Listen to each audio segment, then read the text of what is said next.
අද මේ රටේ ක්‍රියාත්මක වන විදේශ කණ්ඩායමක් විසින් මේ රටේ ක්‍රියාත්මක කරන ඔන්ලයින් ණය පහසුකම් ක්‍රමය පිළිබඳව තමයි අද අපි අවධානය යොමු කරන්නේ.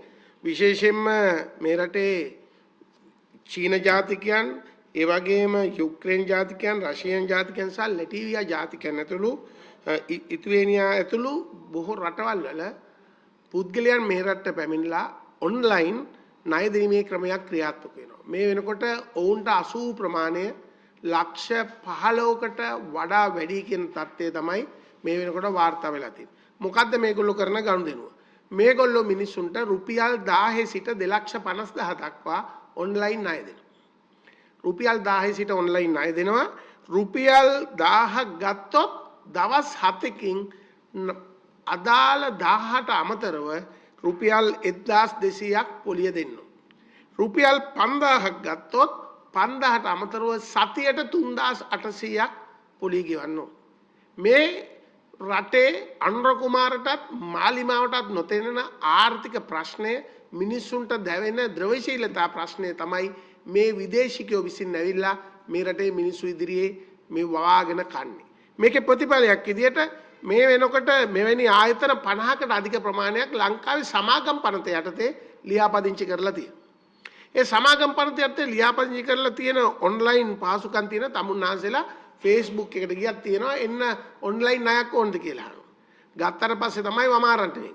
මොකද්ද මේකේ හේතුව? දැන් මේ විදිය සමාගම් 50ක් තියෙනකොට මේකේ ප්‍රධානතම සමාගමක් තමයි සියරට කියන සමාගම. ඔවුන් දෙන ණය ජාති තියෙනවා. අර සමහර බැංකු දෙනවනේ හවුසින් ලෝන් වලට නම් කියනවනේ. එතකොට එක එක ප්‍රොඩක්ට් නම් තියෙනවා. මේ වගේ මේගොල්ලන්ගෙත් මේ සියරට දෙන එකෙත් ප්‍රොඩක්ට් දෙකකට නම් දෙකක් තියෙනවා. එකක් තමයි ඩින්ඩොන්. අනිත් එක තමයි පම්කින්. ඩින්ඩොන් and පම්කින් කියන ණය ක්‍රම දෙක තියෙනවා මේක ඇතුලේ. මේගොල්ලෝ මිනිස්සුන්ට ණය දීලා මේකේ තියෙන බරපතලම தත්ත්වය තමයි ණය ගෙවන්න ඕනේ 6 වෙනි දවසේදී කෝල් කරනවා. 6 වෙනි දවසේ කෝල් කරලා අහනවා ණය ගෙවනවද? ණය ගෙවන්න බෑ කිව්වොත් තවත් අතුෂ්ඨමාන බලවේගයක් ඒ මිනිසුන්ගේ දුරකථනයට කතා කරනවා. කතා කරලා අහනවා ඔයාට සල්ලි ඕනේද කියලා. ඒ කියන්නේ රුපියල් 5000 ගත්ත එක්කෙනාට 8800 ඕනේද කියලා අහනවා. අර මිනිස්සයා දැන් අතනින් ප්‍රෙෂර් එකේ ඉඳින්දා එයාගෙන් ගන්නවා 8800. ගත්තාම එයා ගෙවනකොට ඒක 12000ක් විතර වෙලා තියෙනවා. මේ විදිහට මිනිස්සුන්ව හූරගෙන කනවා. හැබැයි මහ බැංකුව මුනිවත රකින්නවා. මහ බැංකුවෙන් ඇව්වාම මෙවැනි ආයතන ගැන මොනවද කියන්නේ කියලා මහ බැංකුව කර යන්නේ. මහ බැංකුවට කියන්න කිසිම උත්තරයක් නැහැ. මහ බැංකුව නිකුත් කරනවා ඒක තමන්ගේ මේ ලිපියක් මේ අහිංසක ලක්ෂ ගානක් වූ මිනිසුන්ට.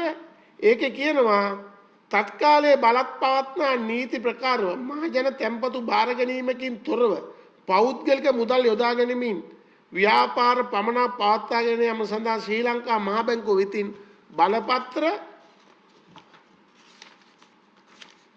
ලබා ගැනීමේ අවස්ථාවක් නොපවතින අතර එවන් ආයතන ශ්‍රී ලංකා බැංකුවේ නියාමනය හා සුපරීක්ෂාවට යටත් නොවනු ඇත. මහ බැංකුව මේක කියන්න ඕනේ. හැබැයි මිනිහෙක් තමන්ගේ තාත්තාරි අම්මාරි මැරලා මරණ දැන්වීම පත්තරයක දාන්න ගියාම මරණ සාතිකය අරන් එන්න කියන.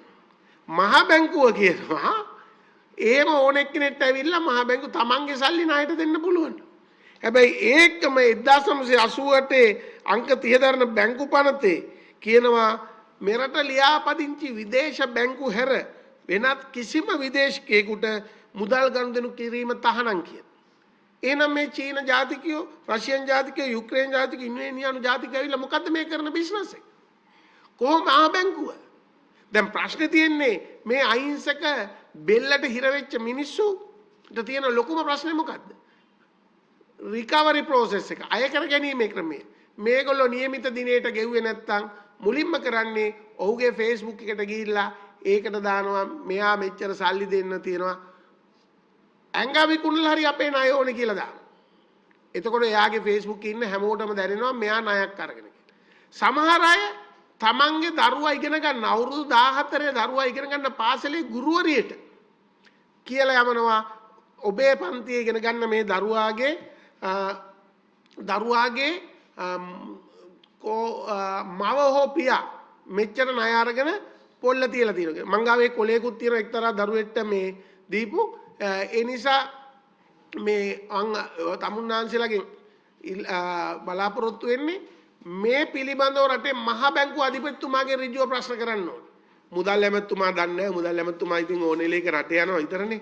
ඉතින් එතුමාට ඒක තේරෙන්නේ මේ තමයි එක්තරා ගුරුවරයාට තමන්ගේ දරුවෝ දෙන්නගේ ඡායාරූපත් එක්ක දාලා මේ මොකද්ද මේ පම්කින් ලෝන් එකක් අරගෙන හරිද මේක අරගෙන මේ වෙච්ච දේ පාසලේ ගුරුවරයෙට කියලා යවනවා අම්මා තාත්තා ඒගොල්ලන්ගේ රුපියල් 5000 මිනිස්සු මතක තියාගන්න ජේ.ආර්. ජයවර්ධන මැතිතුමා මේ රටේ පාලනය කරකන් ලීසින් පහසුකම් දුන්නේ නැහැ බැංකු වලට. ඇයි? එතුමා කිව්වා ලීසින් ණය අය කර ගැනීමේ ක්‍රමයයි බැංකු ණය කර ගැනීමේ ක්‍රමය අතර පරස්පරයක් තියෙන ලොකු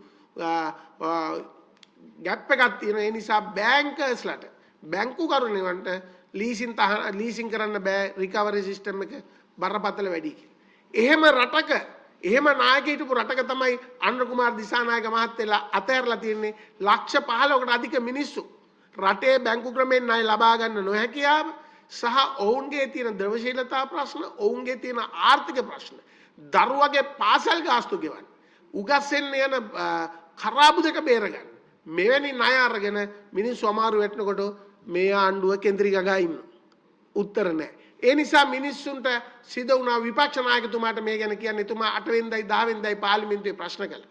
ඒ අනුව දැන් ඔන්න පොලිසිය බය වෙලා ඉන්නවා.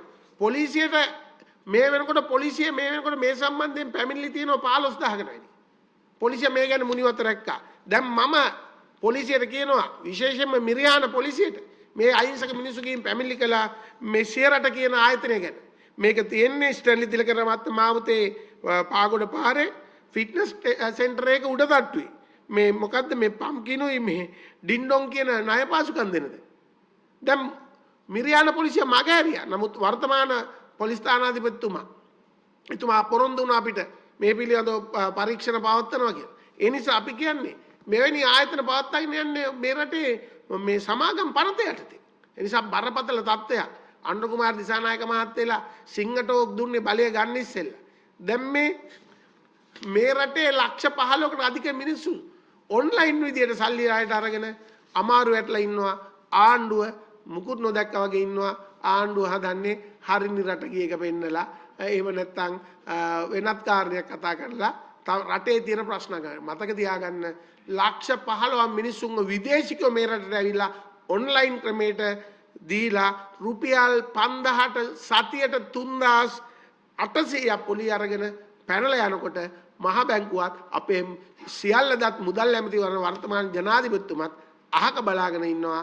මේ මිනිස්සුන්ගේ වේදනාව දුක කඳුල කියන්නට සිද්ධ වුණේ සජිත් ප්‍රේමදාස මහත්මයාට. දැන් එතුමා මේක පාර්ලිමේන්තුවේ හෙළි කළා.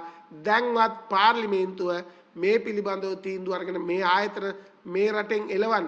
අපි දැකලා තියෙනවා ප්‍රේමදාස මහත්මයා මේ රටේ ජෝකින් මෙලෙව්වා. එහෙනම් මේ ආයතන අයිතිකරුවන් අත්අඩංගු නරන් මේ සමාගම් සීල් තියන්න තරම් කෂේරු තියනවද කියන එක අපි මහ බැංකුවටත් මුදල් ඇමතුමාට පුළුවන්ද කියන එක අපි බලාගෙන ඉන්නවා. මේ රටේ මාලිමාවට ඡන්ද දීපු මේක මතක තියන්න සජ්ජපිට විතර නෙමෙයි මාලිමාවට ඡන්ද දීපු මිනිස්සුත් මේකේ ලක්ෂ 8ක් 10ක් ඉන්නවා හිර වෙලා සුයිසයිඩ් කරන්න ඕන මෙන්න තත්ත්වය. ඒ නිසා මේක මිනිස්සුන්ගේ ජීවිතත් එක්ක අනුර කුමාරගේ ආණ්ඩුවට සෙල්ලම් කරන්න එපා. මේක පම්කින් එකක්වත් ඩින්ඩොන් එකක්වත් නෙමෙයි. මේ අනුර කුමාරගේ රටේ ජීවත් වෙන දූපතේ ජීවත් වෙන දූපත් ඇසියන්ගේ ප්‍රශ්නයක් කියන එක අපි ආණ්ඩුවට මතක් කරනවා. පුරේසියවිල්ලා